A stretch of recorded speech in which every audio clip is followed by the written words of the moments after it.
What does a healthy experimentation culture look like to you? And how do you make sure it doesn't devolve into chasing noise instead of actually looking for signals? Something that I find generally to be like really underrated is like quality of experiment design. And largely because of two things. One of them is, and I think we've come across this a lot, like we've all come across this, is like people who experiment to win versus experimenting to learn. Hi, and welcome to Growth Talks, where we dive into the world of marketing and growth with today's top industry leaders. I'm Krystina Rubino, General Manager of Offline at Right Side Up, and your host. Today, I am joined by Jordan Hwang, the VP of Marketing at OpenPhone. With over 15 years of leadership experience, Jordan's helped scale standout companies like Gusto, Evernote, Chartio, and Kabam by driving monetization, optimizing go-to-market strategy, and accelerating revenue growth. Jordan, I am so excited to have you on the show. Thank you for joining me. Yeah, likewise. I'm so happy to be here. You've led revenue growth at some of the most recognizable B2B brands. And at Gusto, for some time, you owned customer acquisition, lifecycle marketing, and go-to-market. What was your core mandate when you stepped into that role? And how did you approach building a growth engine that was capable at the time of sustaining something like 50% year-over-year revenue growth? Yeah, it's interesting, right? Because I think like that's like the question that always gets asked for somebody in that type of role is just like, well, how do you keep it growing? And just do it, right? And I think within like that world, it can be a little bit daunting, right? To just kind of like step in and sit there and say, great, like let's get it going. And obviously, like it's nice to jump into a role when things are going great. But more often than not, like, you know, to be honest, like when folks are hiring for that role, it's usually because they want it to be better than where it is at that current moment. And so there's always something. So what's like the extra dimension that you or anybody else who's rolling into that role is going to like kind of bring to that whole thing. So core mandate was basically just to really kind of grow it. I think like at that point in time, we had a few really kind of like core channels that were continuing to build for us. And then really kind of like ultimately like identifying like how do we continue to invest in what areas and things like that. Gotcha. And I think there is this sense of, you know, to your point, there is something about growth where it's like, it's great, but it can always be better. It feels like every company that I've worked with, and probably consistent with your experience too, I saw some nodding, but once you have channels that are consistently performing, how do you build internal buy-in to test new channels that might not be as easily measurable or maybe as much of a slam dunk at the very outset? It's a good question. I mean, it's kind of like two ways for me. Like one of them is almost like this question of, do people have to know that you're testing a new channel? And in an ideal world, they kind of don't, right? And I mean that not as in like you're trying to hide it from them, but I mean that as in like when you're testing at such a small scale that the amount of spend that's required is fairly like inconsequential relative to the overall kind of like pie. And if you're doing that on a consistent basis, it's happening so often that you shouldn't have to require some like level of buy-in to do that. So like that's one aspect of it. I think the other aspect of it is like that's not always the case as well, right? Like, as you know, with some of like the larger kind of like offline buys and things like that, like you just need to have like a larger investment in it early on to make sure that you know that it is going to work, or to develop some sense of whether or not it's going to be something that works for you or not. More often than not, I think like what I like to generally like paint a picture of is like overall, as we think about sort of how companies grow, you know, like that growth trajectory, like oftentimes it's people whenever they see it on the graph, like it tends to look very like linear up and to the right? But when we actually were to break that down into like actual programs, like what that actually looks like is like it's multiple programs that are stacking on top of each other. And effectively, if we've done this really well, then what that means is that as your initial programs like start to like saturate out or as they start to flatline, a new program's coming up and taking on that charge. And so once you stack them all together, it's basically like it's this, and then it's this, and then it's this, and it comes up to like a line that goes up and to the right. But it's actually because there's things that are dying off and things that are growing, and things that are dying off, and things that are growing all at the same time. And so you have to continually invest into that in order to make that happen. And so I think like being able to kind of like describe that picture of like that expectation setting is like a really key piece to get that buy-in to do that if you need something that's a little bit larger than that. Yeah. What sticks out to me about that is that if you're always testing and if you're making like small incremental tests happen, it feels like less of a momentous thing when you're testing a new tactic in a channel or a new channel itself. If the tests are relatively low stakes in terms of investment is appropriate to the business and, you know, allowables are looking good at the time. So you're not testing in a way that feels like, oh shit, like I really need this to like work, or something's going to look really bad for a few months. It's all about like being appropriate to that. But I also, something about what you said struck me, because in order to have that kind of autonomy in testing as a head of growth, as a, a chief revenue officer, or whichever role that you're stepping into, you have to build trust in your customer acquisition strategy, because ultimately the tests that you're starting and the tests that you're outlining and everything, they're laddering into a larger strategy, right? So it almost feels like the way you talked about it was so table stakes, but what role does the trust that you build overall in other senior leaders at a company, how does that trust play into driving long-term growth? Yeah, it's a good question. So, I mean, I think like everything starts with trust. Any type of relationship that you have. Human relationships. Yeah, exactly. Like it all starts with trust, right? And I think like there's two aspects of it, at least for me, like within this piece of it. One of them is that like folks have to trust that they can believe in what you're saying, right? As in, you're not lying to them. You're being like very transparent, whether good or bad, like you're shooting it straight. But the second piece of it is like they also have to trust that you understand what you're doing as well. And I think like sometimes that can be a little bit harder to develop, right? Ultimately speaking, like if you're testing like let's say like new channels, or if you're testing like anything, like they come from like some basis of like initial understanding or initial hypothesis that you've developed through like putting together multiple insights, or like seeing this thing work in this other instance, or basically extrapolating some level of knowledge from something else that you figured out. And in a lot of ways, them being able to trust into that is like they have to almost like make those same like logical leaps, or at least trust that you're making fairly like solid logical leaps as well. And so helping folks get in on like that kind of like that ground basis and really sort of setting the stage for that initial belief buy-in is like a really key piece. And then over time, I think like obviously as that trust continues to develop, then in a lot of ways, the requirements to have like that same like level of bar is going to decrease over time, because you've built up like a reputation of sorts to that can rely on. But definitely, I think like being able to start from like that ground floor of like, hey, like this is what we're seeing. You're seeing the same thing too. This is what this means to us. This is how we would want to test it. This is how we would structure such a test in a way that is best for the business, relatively safe, but also can give us a clear signal. Like those are all kind of like really key pieces to sort of pass for. Yeah. And I mean, the more senior I get, honestly, the more I realize that, especially for new channels or trying something new that might not have been done before, no one really knows fully what's going to happen. Nobody has a crystal ball. Nobody, especially when you're working at the cutting edge of growth, that you're going to encounter situations that are unpredictable, and you're going to encounter the need to mitigate those situations in real time. And it helps if from the outset, you're just really open and honest with people about like, look, this is what we think it's going to do. We've run X models, we've run Y data, we've looked into X, Y, and Z. Like we have done all of the homework that we can. Here's the known unknowns. And just getting everybody really familiar with that so that nobody freaks out along the way, unless there's really a reason to freak out about. But it seems like a lot of expectation management and just earning the trust of the team by like saying what you mean and meaning what you say. Yeah. Yeah, totally. I mean, I do think like similarly around like just this concept of like disagree and commit is actually like a fairly similar concept, which is you can state your reasons for like wanting to do this. Somebody else can disagree. Once they commit, almost it's kind of like incumbent upon you who's made that decision to sit there and say, hey, I understand and I hear kind of like where you're saying there's a potential risk. That's super valid. And these are like the ways in which we'll ensure that we have a clear vision as to like whether or not those risks are popping up or not. And if they are, then this is what we're going to do, right? Like that's like, I think like oftentimes like folks generally think about like disagree and commit as in like, well, they didn't listen to me, but I got to do it anyways. And like in it, actually like in a really probably I think like a healthy sort of like group dynamic, like that's not what disagree and commit is at all. Because disagree and commit is effectively like, I hear you, it's a risk. You don't think it's worth the risk. I think it's still worth the risk.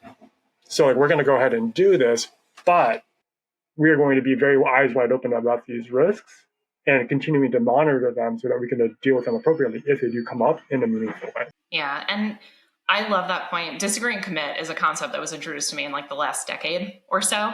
And then I think about the first decade of my career and I'm like, girl, I could have saved you a lot of time and energy if you understood this concept fully and committed to the concept fully. Because it's to your point, it's really easy. It's almost easier. No, it definitely is easier to take an anti-risk posture entirely. But then what winds up happening is, to go back kind of to the beginning of our conversation, when you start to hit those growth plateaus and you haven't been, kind of steeped in an experimentation mindset or steeped the team in an experimentation mindset, you wind up with like these oh crap moments where now you're under pressure. You're in a position where you now have to take a risk that maybe you don't even want to take. But if you can take mitigated risk earlier on in a growth strategy, I have very rarely seen that not pan out when it's well planned and well executed. Like, it has to be part of the framework and the strategy that you're using to manage a team and grow a business. I would say that probably from my perspective, it's overall growth programs like fall by the wayside because, one, they're not continually testing, so they put themselves in a place where they have to take a risk that is just too big of an outsized risk. And not only that, but like they have like no outs afterwards, as in like they're like out of runway, they're out of time, like whatever. So this is like literally like their one shot at it. Like, so like that's one aspect of it. The other one I think is the other piece, which I think like probably early in my career, like I probably wished I would have like vetted for earlier, but is like, do your business partners and your partners like throughout like the organization, do they have the same level of thinking about numbers or thinking about impact in the same way that you would? As in, are they folks who are sitting there saying, no, I have to see it show up exactly like this, exactly tagged as this, and all those other things? Or are they able to take a leap of faith in some respects? And like they'll trust like the data, or they'll trust not the data, but like they'll trust like the inferences, they'll trust like the mixed media modeling, they'll trust like whatever things that you've got that sit there and say, hey, like I understand that it's not a direct correlation 1-to-1, but when we put money on this side, things go up on this side, there must be something there. Do they take that or not, right? And I think like we've all probably worked with business partners who really want the most literal version of this, which can make it very painstaking to work with, versus ones who are able to buy into the logic, buy into narrative's a bad word here, but like buy into kind of like that train of thought and then sit there and say, yeah, I see it. Let's figure out now how we can better measure this and better make it more predictable versus, no, I don't see it, so it doesn't count. Yeah. And I think to your point, it's like, you don't want to say narrative, you don't want to say story, but like, if you don't get everybody centered on an agreed upon like object reality, you get into this really dangerous mindset where perception becomes reality. And everyone's perception is different based on where they sit in an organization. So it's really important to set up the same, measuring sticks, but making sure everybody's just like on the same page and taking the extra step to build consensus is so important. And it's not narrative, it's not storytelling. It's like, are we all on the same page here fundamentally? And to your point, yeah, I wish that I could like dial up this one little thing here and then be able to make a direct 1-to-1 like correlation of 98 in order, like, of course I would want to do that. If I was doing that and could do that in terms of like marketing predictability, I would have started a startup that blew every MMM and MTA out of the water and I'd be on an island somewhere. Well, but in your current role now, just switching gears a little bit to OpenPhone, really interesting to go into a business when it's clear that it already has product market fit. How do you think about refining product marketing and messaging and putting your stamp on it and continuing to evolve it without disrupting what's already clearly working for a team? Yeah. I mean, I think it's always tricky. Generally speaking, like change management in general is always going to be a little bit tricky. Like whenever you inherit a team, it's a little bit like, how hard do you push? Do you push this early? Do you push this late? All these other things. I think ultimately, from my perspective, there's a couple things, like it's actually similar to like what we just said. It's aligning folks to the current reality, right? And like, where do we think that there's like opportunities to get better here? Like, where do we think that we're doing really well? Great, let's maintain like those things that we're doing really well, and let's start to think about like what are those opportunity areas are. I think like where I tend to see like folks come into trouble on either side of it is the folks who want to make wholesale change because it's just not the way, like they have a preferred way of doing things, and like they want to make sure everybody adheres to that, which more often than not leads to like some level of mutiny, right? And then the second piece of it is they're too afraid to make a change because they don't want to rock the boat, in which case they will always they'll feel probably like less impactful, and also like deeply unsatisfied about being less impactful, right? Like there's something to be said for like, even if we did it, we failed at something, but we did our best and we tried really hard and we worked really hard at it. Like we should still feel pretty good about like the effort that we put in, right? But if you didn't want to rock the boat and you didn't put into that effort, and then at the same time you still failed, you're going to feel pretty like bad about like that entire experience, right?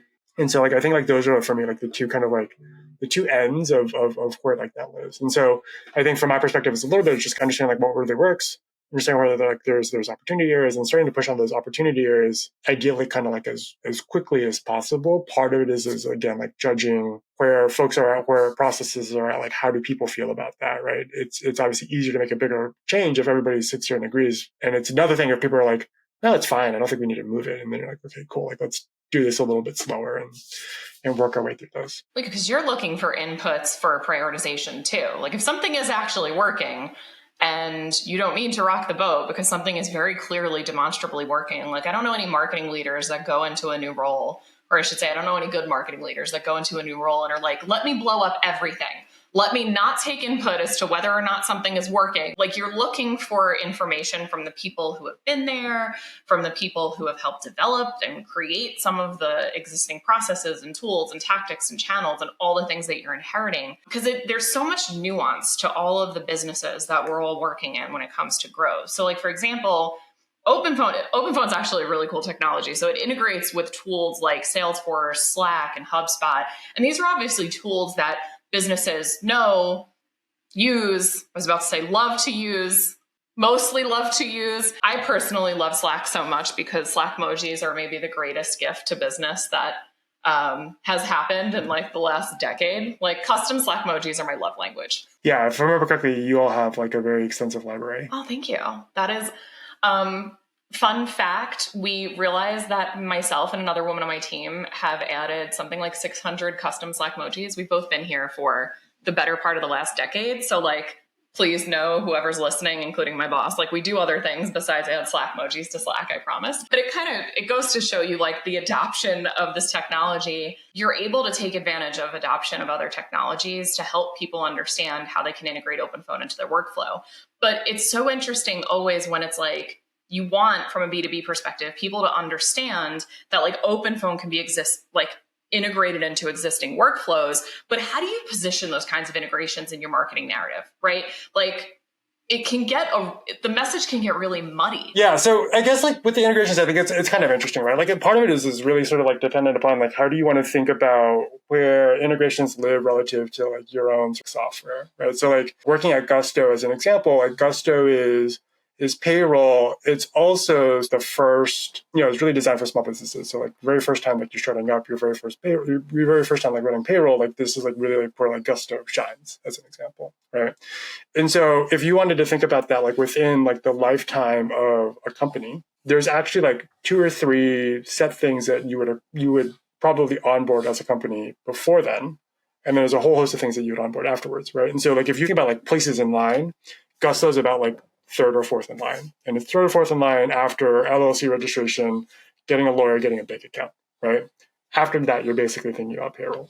And so where you sit in that place in line tells you a couple things. One of them is around the partnership side of it. Who's like, who can feed you customers, and then who can you feed customers to from like an ecosystem perspective. But it also then like, I think like helps you start to set up like this idea of how do you want to reference everybody else in the ecosystem around you based off of your kind of like your place in line and like what you can offer to that, right? Because like the best, in a lot of ways, like the best integrations, the best partnerships are ones where you basically have like wins across like 3 boards, right? Your board, your partner's board, your customer's board. And if you can do that really well, then like you've really kind of like painted together like a good picture. So within like the OpenPhone side of it, like similar side of this is like when we think about like a HubSpot or when we think about like a Salesforce, like so like a larger CRM as an example, chances are like we are more than likely feeding like a larger company effectively, right? Like our joint customer is going to be one that is much larger, in which case the things that we do well still matter. So like this idea around sort of collaboration, around sort of being able to provide the same level of information still matters, like all of those other pieces. But what also matters though is being able to get it into like your single source of truth, which more than often than not is like that CRM, right? And so the question for us, like from a positioning perspective, is like, what is our role like within like that customer's tech stack to be able to function in that way?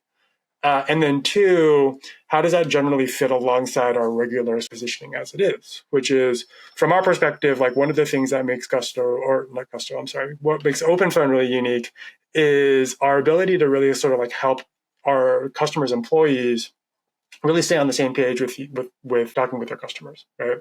And we do that through like this idea of like shared numbers and people being able to be all the same number. They can hop into the same calls together. They can tag each other in. They can text back and forth, all from the same phone number, right? And fairly like weirdly like unique, as in nobody else does this for some reason. I really still don't understand why. And like that's like power that we bring. Now we bring that also then into your CRM, like. Now your CRM knows everything that we know. How do we make that like doable? How does that apply against like this larger tech stack where we are still playing a role? Because like now your CRM is like akin to like a teammate or like a storage device for like all of your conversations, right? So we can do like a lot of those types of things, and like that's how we would think about like positioning through that. Yeah, it's helpful to hear you explain it so succinctly because it can kind of like to the question and also to another question I had that's kind of tangentially related, but like these are concepts that there's this weird thing that we do as B2B marketers sometimes where it's like we act like it's very monolithic. I think that it's sometimes easy to forget, like it's business with a capital B to business with a capital B. And you're like, yeah, but humans work at the business, both businesses, and we are communicating to humans who are deciding to buy this software or to buy this product or to make this change, whatever we're trying to communicate. It's really important to keep people's motivations in mind and to make translations that feel very human. But on the flip side, in terms of like customer facing communication, what's your process or what have you found helpful or like tips and tools or whatever might be helpful to share for translating product functionality into very like outcome driven messaging that resonates with business buyers, like the people who are actually going to be your target, your decision maker? It's a good question. So I think it does start like with just overall sort of like who that buyer is and like what are they facing, right? So generally speaking, like startup, or we'll call it like small business owners, startup founders, whatever, what have you, right? Like when you're basically like in that, like we'll call it like a sub 10 size business, more often than not, you are harried for time. You're doing like 5 to 10 jobs at any given point in time, and you are an expert at probably none of them, right? And so knowing that, right, like what does that mean? That means like there's a lot of fear that gets living there. There's a lot of I can't screw this up, or I really don't want to screw this up, right? And so like within that thing, then like there's like I think like there's just natural themes that start to evolve or like that start to like come out of that, right? How can we be as easy to use as possible? Because like really nobody wants to spend the time to figure it out. They got like 5 to 10 other jobs that they got to do. Two, and I think actually like Gusto does this really well, is for the areas where like there's a high penalty for like getting it wrong, how do you ensure that they can't get it wrong? Like that's super valuable, right? Like that's actually Gusto's like I feel like one of Gusto's like number one value props from like from a payroll perspective is like payroll taxes, super complicated. Doing this in multiple states, multiple countries, even worse, right? And nobody like when you think about getting yourself like audited, like in no world does that inspire any sort of like happy feelings, right? And so like what is like the guarantee here? Well, then the guarantee is effectively like we're gonna get this right so that if you get audited, like nothing goes wrong, right? Like we've got like all these things for you. Like we have this peace of mind that starts to build out, right? And so now you can start to tie all of those pieces into this, right? So like we make it really simple, so you don't have to think too much about this because like we've turned all of this gobbledygook of like law into simple like language, right? You just you do what you need to do. We basically take your answers and put it into the right places, make sure that it files it the right way. And then we also guarantee that at the back end, right? Like that's all like that there is to like that side of it. One of the things I think like after talking to enough business owners, one of the things that I've realized is all of them basically like really take a lot of pride in being able to deliver what they promise that they're going to deliver. And more often than not, that starts to fall away, not because they lose that sense of desire, but because it's actually so hard to maintain, like with so many people. Things get dropped just naturally because we're human and we're fallible, right? And so now this question is, how can you maintain that as much as possible? Because like that's really in your heart of hearts. We all want to do what we say that we're going to do. We all want to fulfill like our promises. And so being able to do that and being able to sort of provide the ways by which we can help folks do that becomes like a really key piece. Yeah, nobody wants to disappoint their customers. And scale is a problem at every stage and size of a business. And the Gustos and the OpenPhones of the world, like the most effective B2B solutions are the ones that are removing some sort of barrier to scale.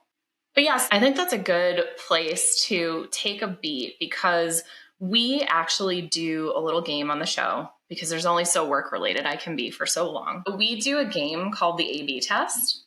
And it is hopefully the least scientific A/B test that any of us will ever run. It's like, it's almost like a marketing benefaction. Like, may your A/B tests be fruitful. But we do a little bit of like work related questions, a little bit of questions for funsies, but basically just pick one or the other. You can expand and give more detail. You don't have to show your work, but I'll start with maybe an easy one. Mac or PC? Mac. Remote or in office? Oh, remote. Yeah. Is it flexibility, schedule, all the things? Yeah, that and like the drive, right? Because like theoretically, I live 45 minutes away from San Francisco during traffic hour. It's literally like an hour and a half probably. And so would I trade 3 hours of commute time for that? Yeah, in a heartbeat. So yeah. My husband and I were just talking about this the other day, because I, shut my computer and then came inside and we started talking about dinner and whatever. And he just looked at me and he's like, remember when you had an hour and 45-minute commute home from New York sometimes? Because we lived in Jersey at the time. And I was like, yeah. He's like, you shut your laptop and walked in here. That was your commute. I'm like, I will never stop being grateful for that. Like it's lovely. And I love when we find time to be in person together. Like we do company retreats and, whenever we're in each other's cities and stuff, like it's nice to do that. But like the day-to-day grind of it all, I'm doing the best work I've ever done. And I'm convinced that part of it is that I'm not like sinking 12 to 15 hours into a commute every week. Like it's wild. Totally. I think I know the answer to this one. We put in here San Francisco or New York. Oh, can I say neither? I'm a burbs kid. So. You know what? I love that. You can say neither. Sometimes the answer for an A/B test is neither variable works. That's fine. Let's see. Ooh, basketball or football? Basketball. I was going to say, I think that if you live in the Bay Area and you don't say basketball, I think that the mutiny might start at your door. We lived there for 5 years and became Warriors fans, and it just felt like we had to. But also probably had something to do with the timing. We were there from like 2016 to 21, and that was a very good time to be a Warriors fan in the Bay Area. Well, I grew up in the Bay Area in the 80s, which is a good time to be a football fan as well. So That's true. But let's see. Concert or Netflix? Ooh, Netflix. Early adopter or fast follower? Fast follower. I have friends who are like early adopters. They're like, oh, like it's just buggy. I'm just like, no, absolutely. I just want it to work. Yeah. But I'm really grateful that you're an early adopter, so I can be right after you and understand exactly what I could do differently. Please file all the bugs and then give me a cheat sheet. Oh, I love that for us. Brand marketing or performance marketing? I'm starting to live under the umbrella that it's just marketing and neither. I couldn't agree more. For me, brand is just, I say this often, but the main difference is the window of time that you're using to measure results.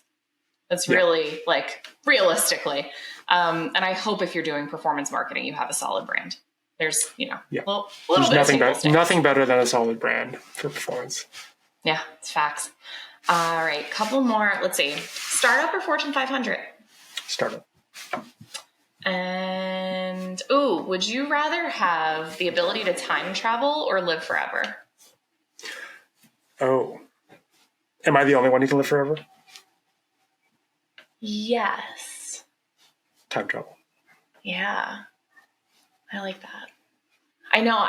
You think about, I'm a big sci-fi and fantasy reader, and you just think about like, what would life be like 1,000 years in the future? And I'm like, I don't know if I want to live from now until 1,000 years in the future and find out. Like, that just sounds insane. But, no. Like, if you ever had like any pets that passed and then having to do that like hundreds of thousands of times, like, no thank you. I'll pass. No, at least once a week, I look at my husband, look at our dog, and look at my husband, and he's like, don't say it. And I'm like, okay, I won't say it, but I just love him so much. So I get that. Oh, all right. I'll end on this. Tea or coffee? Coffee. As I like continue to drink, despite the fact that it's late afternoon and we're coming up right on my cutoff of caffeine, where it's like, if I don't stop drinking coffee, I will never go to sleep tonight. You follow your cutoffs? That's good. I mean, sometimes, not all the time, but sometimes. Yeah, that's a good. I love that call out. Yeah, no, not always, but sometimes. We'll get back into work now. Not that this has felt like work, but to talk a little bit about growth marketing and to just think about, like you just said, while we were going through our little game where you're like, at brand performance, like it's marketing. Ultimately, it's all marketing. But growth leaders are sitting at the intersection of product and marketing and sales, but it's often very challenging to get cross-functional stakeholders and teams aligned to initiatives that are going to consistently drive results. So like, what is it? We even talked a little bit earlier in the interview about experimentation culture and just like that always be testing mentality. What does a healthy experimentation culture look like to you? And how do you make sure it doesn't devolve into chasing noise instead of actually looking for signals? Yeah, it's a good question. So, I mean, I think like we touched on one piece of it already, which is like just like the consistency of it. I think like if you are under the gun for the result and it's like your very first test, then something very, very bad has happened up until that point, right? So like, that's one aspect of it. I think the other one ends up being, I think something that I find generally to be like really underrated is like quality of experiment design, and largely because of two things. One of them is, and I think we've come across this a lot, like we've all come across this, is like people who experiment to win versus experimenting to learn. Ooh. I like that. Yeah. So I think like the experimenting to win is great, but it's basically the same thing as in like you're under the gun for a result. So you got to produce a result. But at the end of the day, like if you had to, let's say you made that successfully, fantastic. Let's say you had to like do it again. Could you do it better the second time? Or could you like guarantee that it'll be like at least a better possibility the second time? I don't think you could, in which case like it's not super like helpful. You're just a really lucky person to some degree, right? So I think like that experimentation design becomes like really, really kind of like meaningful because it not only defines what your underlying sort of like hypotheses are that you would want to validate or invalidate, but also then if you did that really well, it starts to get into this question of like, what is like the minimum, like what's the minimum size test that you would need to sort of like prove out like whether or not this works or not, right? You'd have talked about this before when we first like wanted to get into podcasts. I was like, what's like that minimum budget amount, right? Because before we even want to get into this, the question is like whether or not we have the appetite to take on like that test. But if we didn't, I think like if you were potentially like in a bad position and you wanted to test to win, you would still take the podcast test just to sit there and say, we got to try something. Let's go try this. I don't have that. This is all I've got. So like, we just got to make it work versus, well, actually like what's something that we can build off of later and start to really kind of do something meaningful. Yeah, no, it's true. And, you know, for context, Jordan's pulled us in a couple of times to help companies diversify into podcast advertising. And it is always, I try and tell people all the time, like, guys, like, I'm a growth marketer in my heart. I promise.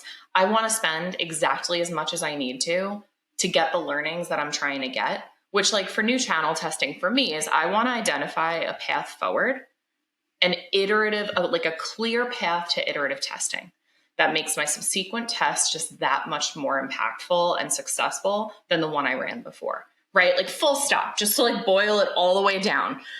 It can be a really challenging thing with that experiment to win versus experiment to like understand mindset.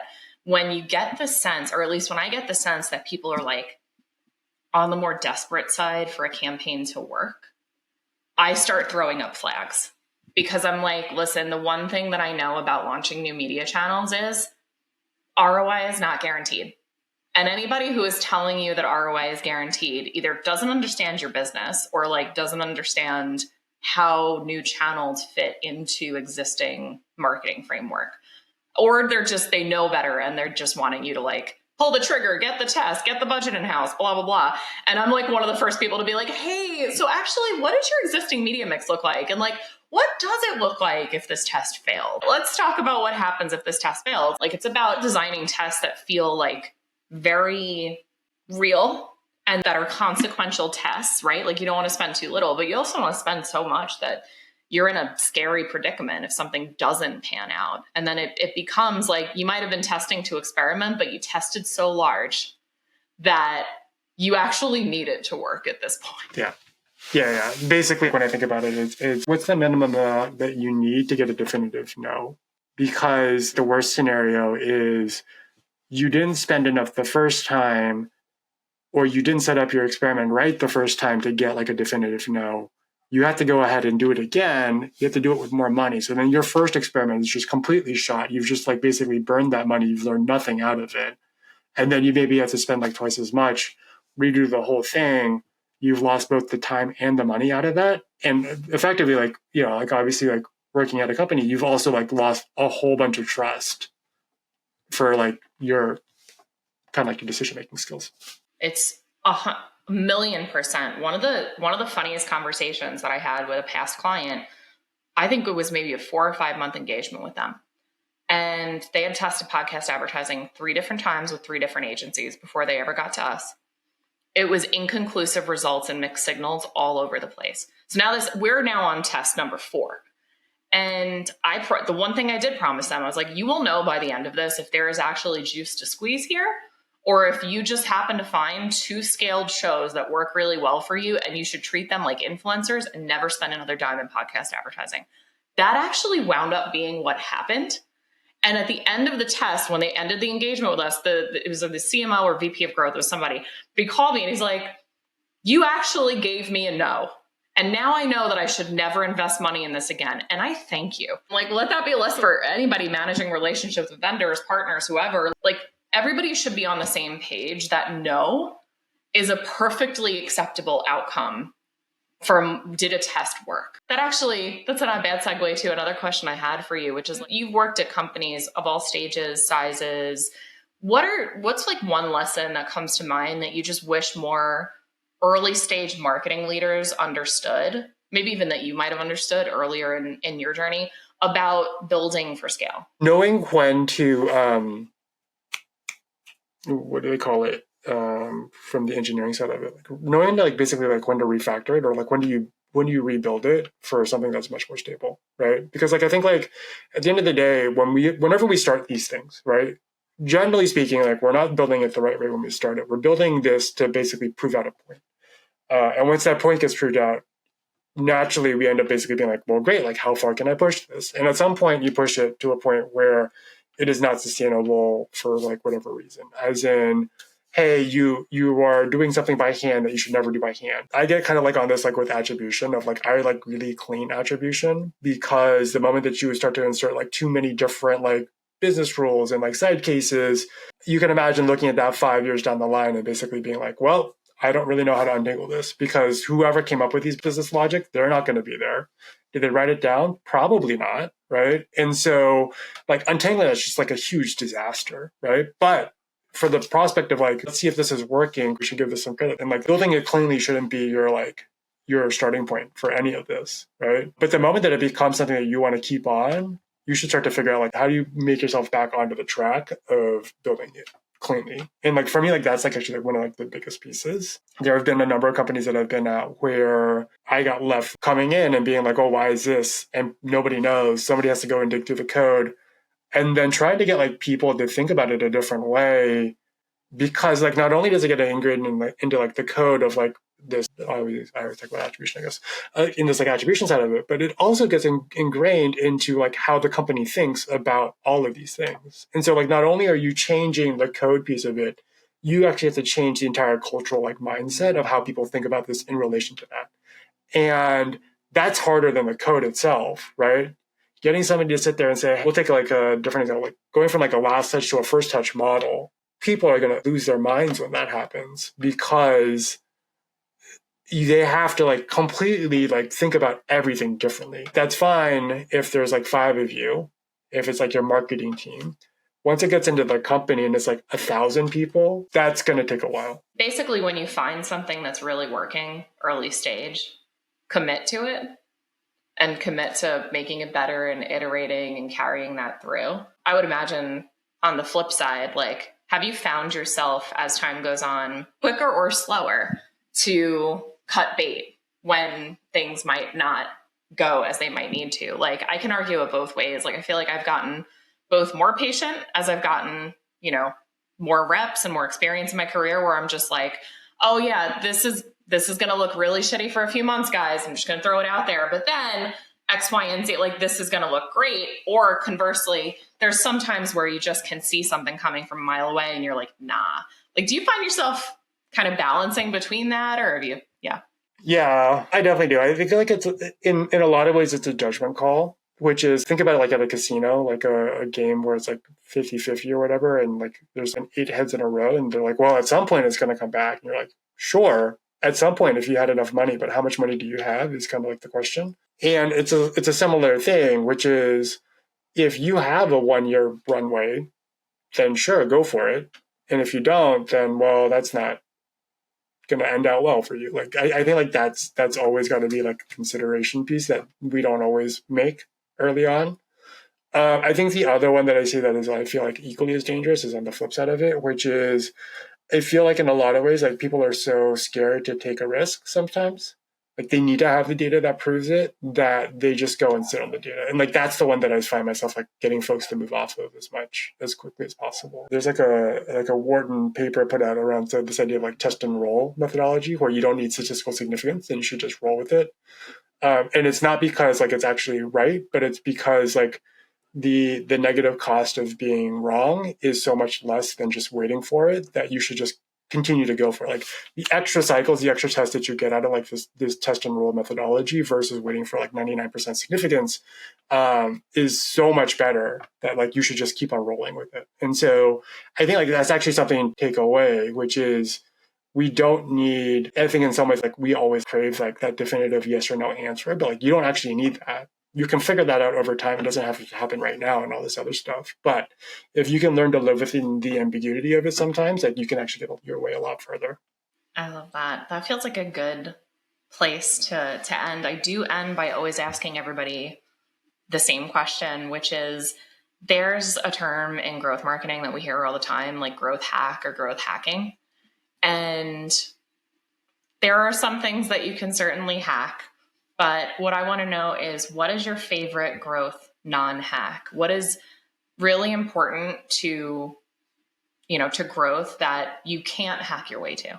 I think that the biggest thing for me is, we talked about it a little bit earlier, but like who you're talking to, like their hearts and minds at like any given point in time. Like you can inject false things, so urgency, like all of these things, but like the core sort of like, I need this, I want this, all those other things, like those outlast that pure urgency thing, right? Like if you were to inject urgency into something that they don't really need, are they going to thank you for that? Like 5 weeks or 5 days later, like 5 months later, like probably not, right? Like they're going to be pretty upset with you.